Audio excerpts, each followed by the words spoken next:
ዛሬ ምንም ልንሸማቀቅ አይገባንም። የኢትዮጵያ ቤተክርስቲያን ልጆች እግዚአብሔር የቤተክርስቲያንን ማህፀን አለምልሞ የተወለዱ ልጆቿ ዛሬ በአደባባይ ምድሪቱን ይመራሉ፣ ያስተዳድራሉ። አንሸማቀቅም፣ አናፍርም። የኛ ልጆች ናቸው።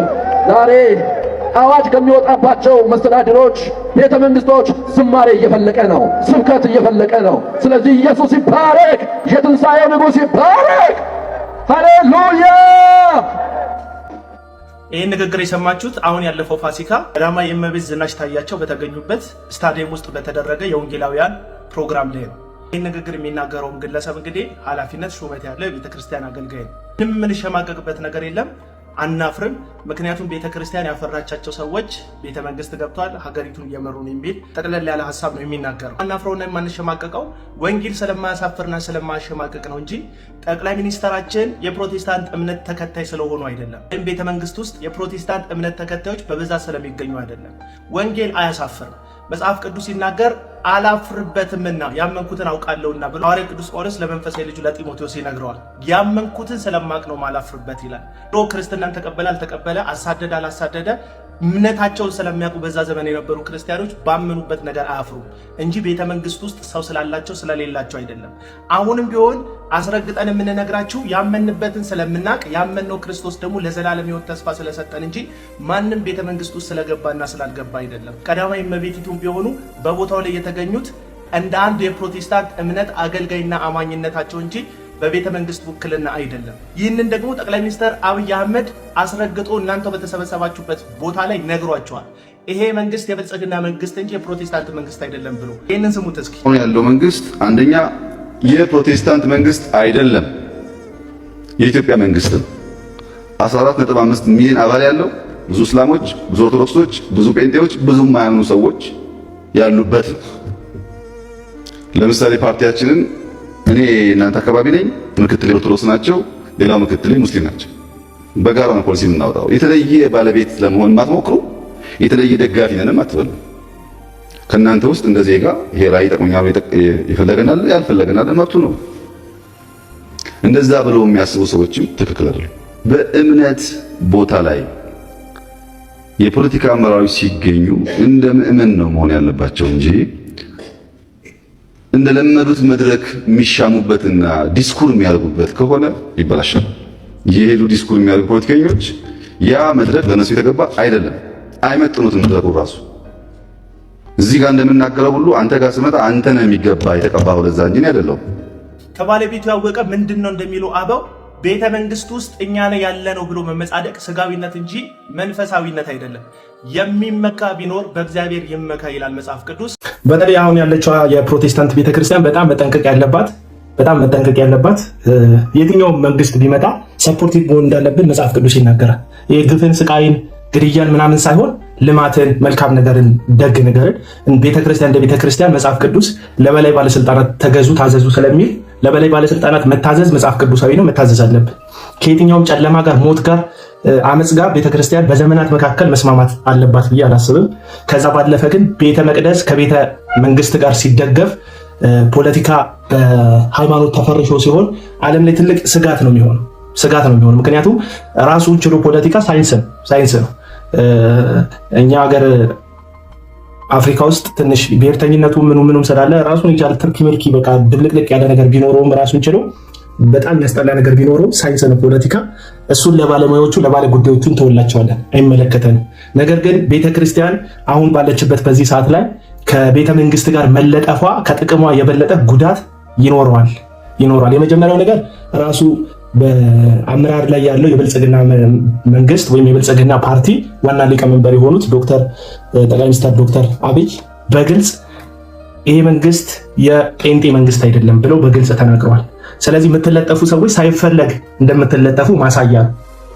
የምትለጠፉ ሰዎች እየሄዳችሁ ከመንግስት ጋር ካልተለጠፍን የ80 ውል ካልፈጸምን የምትሉ ሰዎች መንግስት ፈልጎ ሳይሆን ራሳችሁ ፈልጓችሁ ነው እዚህ ነገር ውስጥ የምትገቡት።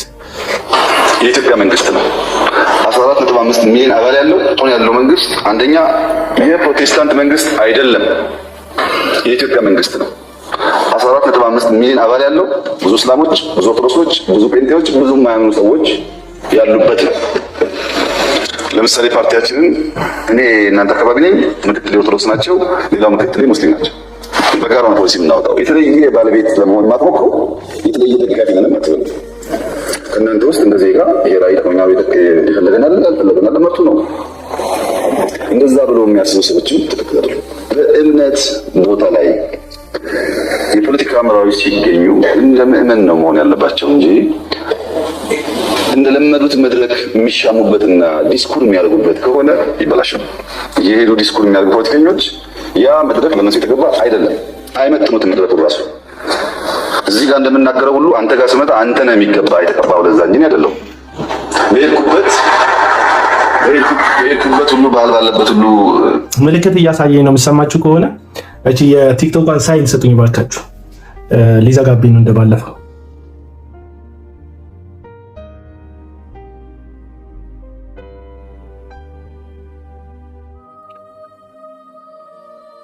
ከወጣው እንግዲህ ሁለተኛ ዙር ሊዘጋብኝ ነው። ኮፒ ሊንክ አድርጉልኝ። ያቺ የቲክቶክ ሳይኗን ስጡኝ ካላችሁ። ሊዘጋብኝ ነው። በቃ ቪዲዮ ማየት ተከልክያለሁ ማለት ሪፖርት በዝቶበታል አካውንት። እንዴት እንደማደርገው አላውቅም። የፌስቡክም ልክ እንደዚሁ ብዙ ሰዎች ጋር እንዳይደርስ ሪፖርት ተደርጎበታል። ይሄኛውም ለምን እንደሆነ አላውቅም። አሁንም እኔ የምነግራችሁ የፕሮቴስታንት እምነት ተከታይ ነን የምትሉ ሰዎች ናቸው አይ ቲንክ ሪፖርት የምታደርጉብኝ። ምክንያቱ ደግሞ ለሰው ተደርባችሁ ነው። እኔ አምላኬን እግዚአብሔርን የእግዚአብሔርን ልጅ ክርስቶስ ኢየሱስን አዋርጄ ወይም አቃልዬ አላውቅም። እዚህ ሚዲያ ላይ ወይም በእምነቴ አላግጬ አላውቅም። በአጠቃላይ ሚዲያ ላይ ያለው ግብረ ገብነት የጎደለው ፕሮቴስታንትን የሚያሰድቡ አካሄዶችን የሌላው ቤተ እምነት እንኳን ሲያየው የፕሮቴስታንቲዝምን እንቅስቃሴ በጣም እንዲጸየፈው እንዲንቀው ያደረጉ እንቅስቃሴዎችን ይሄ በእኛ መካከል ቢሆንም ግን ሁላችን እንደዚህ አይደለንም ብዬ ለወንጌል ከመጠንቀቅ አንጻር የምችለውን ያክል ከመታገል ባለፈ ኢየሱስን የእግዚአብሔር ቃል ላይ አላግጬ አላውቅም። የእግዚአብሔር ቃል ላይ አሹፌበት አላውቅም። ለምን ሪፖርት እንደምታደርጉብኝ አላውቅም። እየተለማመጥኳችሁ አይደለም። ሐሳቤን ስለምትፈሩት ሐሳቤን በሐሳብ መርታት ስለከበዳችሁ ከዛ ደግሞ ተቀጥራችሁ እንደሆነ አውቃለሁ። የግለሰቦች ቅጥረኞች እንደሆናችሁ አውቃለሁ። የምናገረው እውነት ነው። እውነቴን የሚወዱት የሚገዙት ሰዎች አሉ። በጠቅላላ ግን እኔ የሚታሉኝ እዚህ ሚዲያ ላይ ያሉ ግለሰቦች አብዛኞቹ ለሆነ ሰው ተደርበው ነው እንጂ በራሳቸው ምንም ማድረጊያቸው አይደለም። እና አሁንም የምነግራችሁ ምንም አይፈጠርም። ቲክቶኬ በነገ ፌስቡኬ በጣም ብዙ ሰው ነበረ ተደራሽነቱ እና አሁን ህፃን ልጅ ቻይልድ ሴክሹዋል ምናምን ብለው ነው ሪፖርት ያደረጉብኝ። ከዛ በህፃን ምናምን ማለት ነው በነውር ሪፖርት ያደረጉብኝ። ከዛ ሰጀስት አያደርገው አካውንቴ ቪዲዮ ብለቅ ፎሎ ያደረጉኝ ጥቂት ሰዎች 98,000 የሚያክሉ ሰዎች ፎሎ አድርገውኛል እዛ ፌስቡክ ላይ ኖርማል አካውንቴ ላይ ማለት ነው። በቃ እነዛ ሰዎች ጋር ይደርሳል እንጂ በፍጹም እንደ ድሮ 500,000 800,000 400,000 200,000 300,000 የሚታዩ ቪዲዮዎች አሁን ላይ መከራቸውን ነው ያዩት። አንዱ ባለፈው ምን ይለኛል፣ ይሄው ላይክ ራሱ ጠፋ እኮ ይለኛል። ነገሮችን ደግሞ በጣም የሚገርመው የሐሰተኛ ነቢያት ተከታዮች ነገሮችን ትክክለኝነት የሚረዱት ካቀረባችሁት ተጨባጭነት ካለው ሐሳብ ይልቅ በላይካችሁና በቪዋችሁ ብዛት ነው የነገራችሁን። እስቲ ዳዊት ናገባ እስቲ እኔ በጣም የምታስቁኝ ሰዎች እስቲ አንተ ሞራል ካለ ግባ። እኔ ጭቅጭቅ አልወድም፣ አሞኛል። በትክክል ካወራክ ሰማ ካለው እና ዳዊት ግባ፣ ዳዊት ናገባ። እኔ በጣም የምትመሩኝ ደግሞ እንደዚህ አይነት ሰዎች ናቸው። ዳዊት አክሴፕት በለውና ግባ፣ አክሴፕት በለውና ግባ። ኢንቪቴሽን ልኬልሃለሁ፣ ግባና በጨዋነት አዋራኝ። ሰውን ከመሳደብ ባለፈ ምን አለ አንተ ጋር ይለኛል። እኔ ሰው ተሳድቤ አላውቅም። እኔ በሚያሳዝን ሁኔታ እዚህ ሚዲያ ላይ የምሰደበው እኔ ነኝ። ተሳደበ የምትሉት ግን እኔ ነው። እኔ ከመሰደብ ውጭ ተሳድቤ አላውቅም። አንዳንድ ኃይለ ቃሎች ይጠቀማለሁ ለአንዳንድ ሰዎች። ስድብ ከመሰለህ አዝናለሁ። እሱ እስቲ አሁን አንተ ሞራል ካለ እና እስቲ ግባ፣ አክሰፕት በልና ግባ። አትገባም እኮ ሞራል እንኳን የለም። ኮፒ ሊንክ አድርጉልኝ ባካችሁ። 5 ደቂቃ ነው የሰጠኝ ሊዘጋብኝ።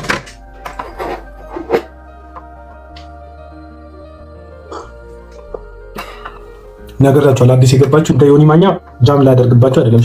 ሻይ እየጠጣ ነው አሙ እያላበኝ ነው ሁሉ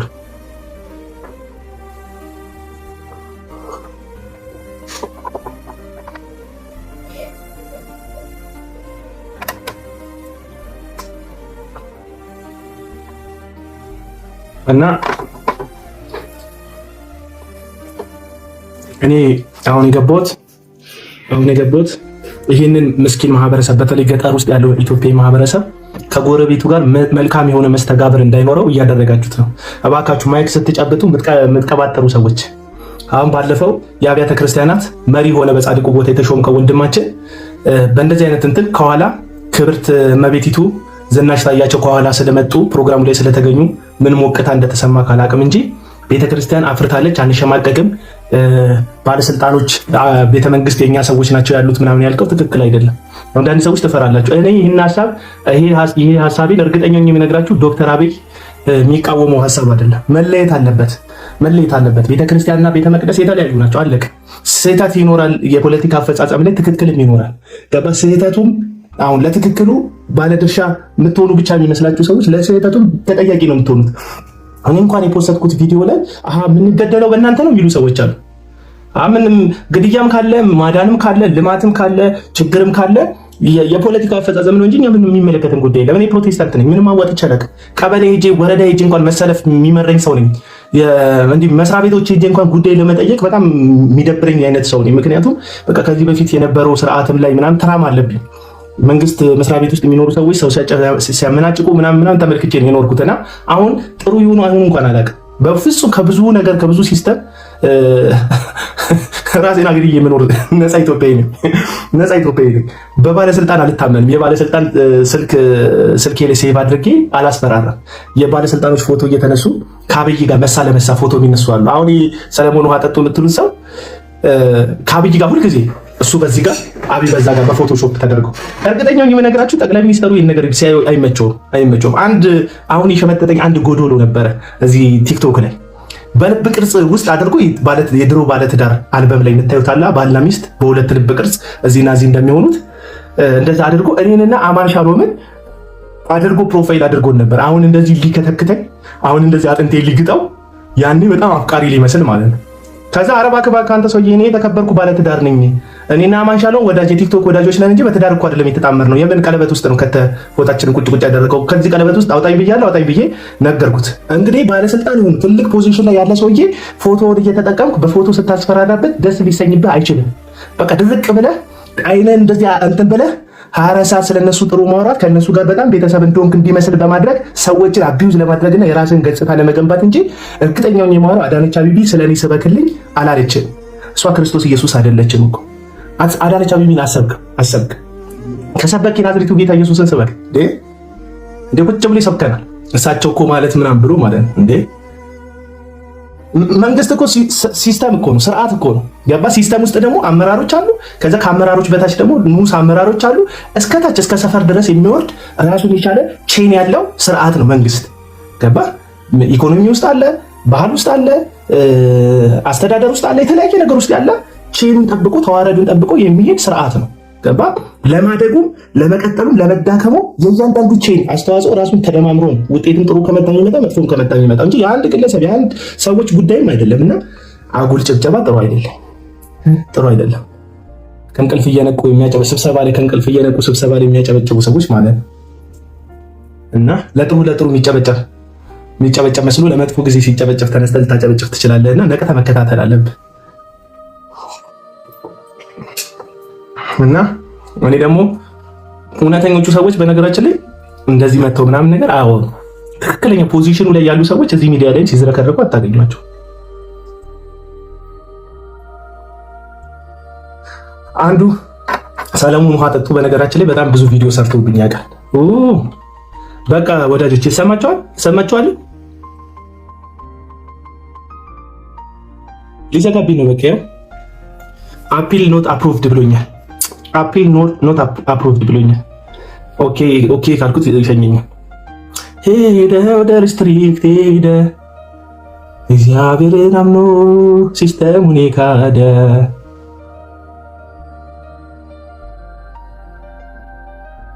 በቃ ከሄድኩኝ ኦኬ ብያለሁ። ከዘጋብኝ ሄደ።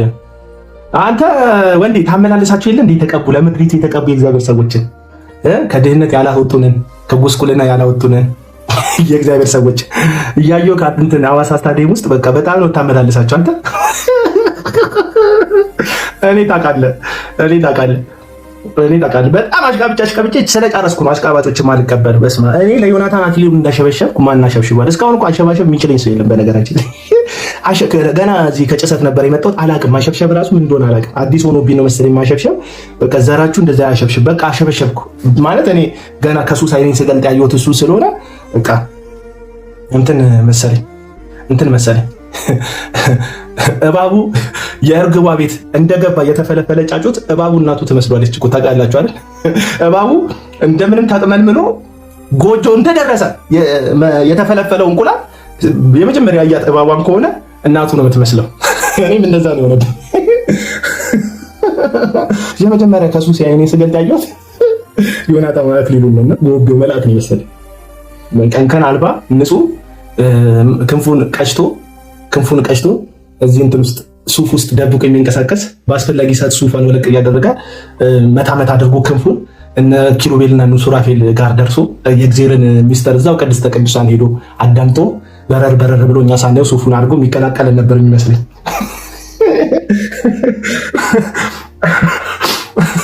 እውነቴን እኮ ነው ብላችሁ ቅድም የነገርኳችሁን ነግሬያችኋለሁ አይደል? እባቡ ጎጆ እንደደረሰ የተፈለፈለው እንቁላል እናቱ እባቡ ነው የሚመስለው። እንቁላሉን የጣለችውን ታቅፎ የፈለፈለችው እባቧ ናት የምትመስለው። እና እኔም እንደዛ ነኝ። በጣም ነው ያሸበሸብኩት፣ በጣም ነው ያቃጠርኩት፣ በጣም ነው ያደገደኩት። እና አሁን ቪዲዮዎችን ሳይ ሸማቀቃቸዋል።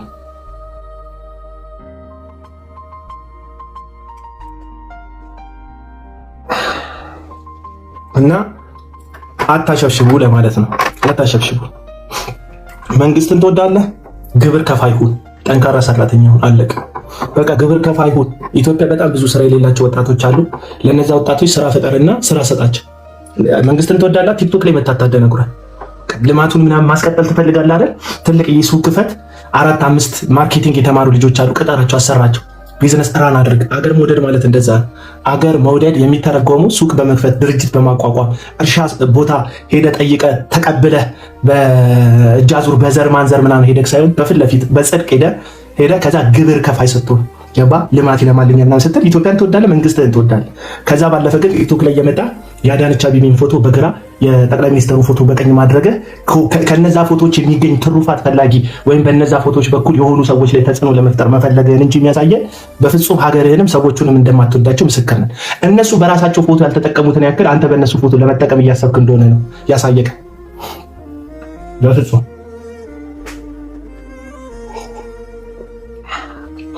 በፍጹም አሁንም የምንነግራችሁ ሐሰተኛ ነቢያቶች በነገር አጋብተውናል። እውነቴን ነው። ሐሰተኛ ነቢያቶች አጋብተውናል። በተለይ ጠቅላይ ሚኒስትር ዶክተር አብይ ወደ ስልጣን በመጣ ጊዜ ሁሉም በእኛ ትንቢት ነው ዙፋኑ ላይ የወጣው ለማለት ራሱ ሰው የፖለቲካል ሲስተሙን ተጠቅሞ መሄድ ያለበትን መክፈል ያለበትን መስዋዕትነት ከፍሎ መያዝ ያለበትን ቦታ ይዟል። እሱ ብቻ ሳይሆን አብረውት ያሉት ጭምር። ፒፕልስ መጣ ጸጉሩን አጎፍሩ የዛን ከ4 ዓመት ከ5 ሳምንት በፊት እኮ ለኃይለማርያም ሲል ተነብዬ ነበር እኮ ነው። ኃይለማርያም ይገዛል ሲል የነበረ ሰው ዜና ሳይ ሌላ መሪ መጣል እና ትንቢቱን ቀየረ። በቃ ማቀጣጠል ጀመር። ከዛ እየቆራረጡ ሶሻል ሚዲያ ላይ መልቀቅ፣ የነሱን ዝባዝንኪ ትንቢት ማለት ነው። መልቀቅ እንደዚህ ይሆናል። አብይ 50 ዓመት ይገዛል፣ አብይ 30 ዓመት ይገዛል። እሺ አንዱ እግዚአብሔር ነው አይደል የቀባን የምትሉት? የቱን እንመን? የ30 ዓመቱን እንመን? የ50 ዓመቱን እንመን? የ10 ዓመቱን እንመን? ውሸታም መሆናችሁ እኮ እርስ በርስ በሚጋጭ ቃላታችሁ ያስታውቃል እኮ። ኮሮና የሚመጣ ጊዜ እንዲሁ ነው ሐሰተኛ ነቢያት ያደረጉ። አንዱ ወር አይቆይም ማለት ሌላው ከ3 ወር በኋላ አጠፋዋል ይለናል፣ ከሳምንት በኋላ አጠፋዋል ይለናል አሉ እና አቡ ደህና ነኝ መግቢ አሉ አንድ በሽተኛ ቆይ ላሳያችሁ። እኔ በነገራችን ላይ እዚህ ሚዲያ ላይ ያላችሁ ወገኖች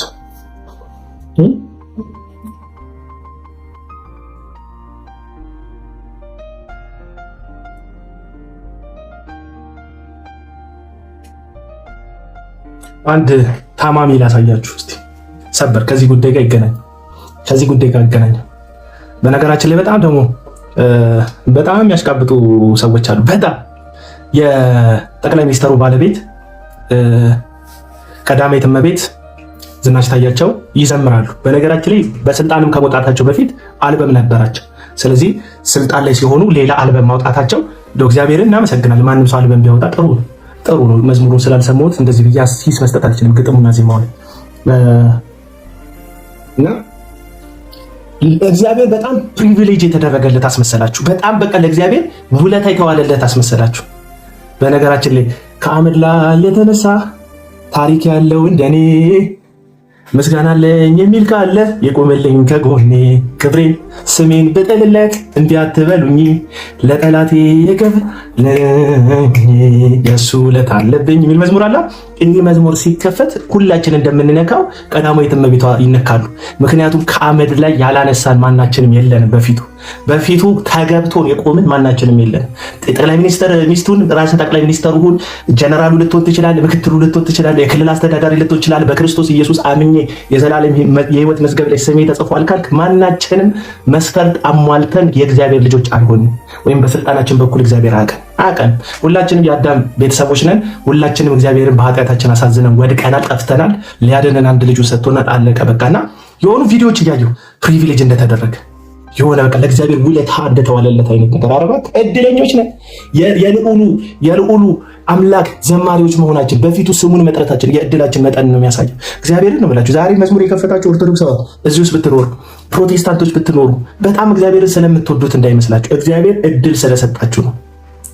እንድትዘምሩ እድል ሰጣችሁ እና እድለኛ ስለሆናችሁ እግዚአብሔር ስለረዳችሁ ስላገዛችሁ ነው። አምናለሁ የእናንተን በጎ ፈቃድ አለበት፣ ግን የእግዚአብሔር ጸጋ አግዟችሁ ነው። በቃ ይሄ ነው መታሰብ ያለበትና ክብርት እመቤቲቱ በቃ ለእግዚአብሔር ውለታ እንደዋሉለት አይነት ለእግዚአብሔር ውለታ የዋላችሁ ሰዎች የላችሁ ጭራሽ። በእውነት መቼ ነው የምንረሳሳው? አምልኮ ውስጥ ስንገባ መቼ ነው እግዚአብሔር ብቻ የሚገነው? መቼ ነው ልዑሉ ብቻ የሚገነው? ማንም ምንም የማይሆን ታዋቂ አክተር የሚረሳበት፣ ታዋቂ ፓስተር የሚረሳበት፣ ነብይ ነኝ የሚል ፕሮፌት አፖስተል ነኝ የሚል ሁሉ ተረስቶ ልዑሉ ብቻ የሚነግስበት መቼ ነው የሚሆነው? ጉባኤያችን ረስተን ይህ ዝና የምትለው ስልጣን የምትለው ያከበረው አምላኩ ፊት ታቦቱ በወጣ ጊዜ ዳዊት የክብር ልብሱን የንግስና ልብሱን አውልቆ እግዚአብሔር ፊት ኃይሉን እስኪጨርስ ድረስ ሁሉ ዘመረለት እግዚአብሔር። ይሄ እኮ እድል ነው ወዳጆች። እኔ በጣም እንትን እያልኩ አይደለም፣ እያቃለልኩ አይደለም። እውነቴን ነው የምላችሁ። ሁለት አይነት ጽንፍ አለ መጽሐፍ ቅዱስ ሲናገር ማለት ነው። ሮሜ መጽሐፍ ምዕራፍ 8 ላይ ሁለት ጽንፍ ያሳየናል ጳውሎስ። ከክርስቶስ ፍቅር ማን ሊለየኝ ይችላል ይልና ጳውሎስ ማግኘት ነው ይላል። አንደኛው ጽንፍ ከእግዚአብሔር ሊለይ የሚችል ማግኘት ነው ይልና ሁለተኛው ጽንፍ ምንድን ማጣት ነው ይላል። ሰው በሁለት ጽንፍ እግዚአብሔር ፍቅር ሊለይ ቻሌንጅ ይገጥመዋል። ማግኘትም ማጣትም ልክ እንደ ቻሌንጅ ይገጥማቸዋል። ስታገኙ አንዳንድ ጊዜ ያገኙ ሰዎች እግዚአብሔር አምላካቸው ላይ ቢዚ ይሆናሉ። በቃ ስራው ሲከፈት፣ ቢዝነሱ ሲከፈት፣ ወዳይ ሲበዛ ምናምን ድሮ ቤተክርስቲያን የሚሄዱ የሚጸልዩ እግዚአብሔር የሚለማመጡ ህብረት የሚያደርጉ ሰዎች ይጠፋሉ። አንዳንድ ጊዜ ማጣት የሚያጠፋቸው ሰዎች ደግሞ አሉ። እግዚአብሔር አይሰጠኝም ማለት መጸለይ፣ ማምለኬ፣ እግዚአብሔር ፊት መንበርከኬ ዋጋ ቢስ ነው ማለት ነው። እንደውም አልሄድም ቤተክርስቲያን፣ እንደውም ህብረት አላደርግም ብለው የሚኮበለሉ ሰዎች። ሁለቱ ጽንፎች ከባድ ናቸው። ማግኘት ያሳጣል። በማግኘት ውስጥ የቆሙ ሰዎች ጸጋ በዝቶላቸዋል። ደግሞ በማጣት ውስጥ የጸኑ ሰዎች ያን ያክል ጸጋ የበዛላቸው ነው። የሚያንስ ጸጋ አይደለም፣ በቃ እኩል የሆነ ጸጋ። በማግኘትም ስትቆም እግዚአብሔር ይመስገን፣ በማጣትም ስትቆም። አሁን አንዳንድ ሰዎች ይመስላቸዋል ብራዘር ምንም ሳይኖርህ 3-4 ስራ እየሰራ መኖር ባለብህ ሀገር ሮብ እኮ ቸርች መሄድክ እኮ ምንም ሳይኖርህ አንተ ራስህ መደነቅ ያለብህ ሰው እኮ ነህ። መደነቅ ያለብህ ሰው እኮ ነሽ አንቺ። የቤት ኪራይ ጉዳይ የሚያሳስብክ፣ ልጆችን ማስተማር ጉዳይ የሚያሳስብክ፣ ኑሮ ቀዳዳ የሚያሳስብህ፣ ብዙ የምትደፍነው ብዙ ነገር ያለብህ ሰውዬ ሮብና ሲሉ ቸርች ሮብን የሚያክል ቀን፣ ሐሙስ የሚያክል፣ ዓርብ የሚያክል ቀን ስትሰጥ ለቤተ ክርስቲያን መደነቅ እኮ አለብህ። ያም እንደ ጽንፍ መታየት ካለበት ነው ብላችሁ እና የሀገሪቱ ቁንጮ ስልጣን ላይ ቁጭ ብለው ምናምን በነገራችን ላይ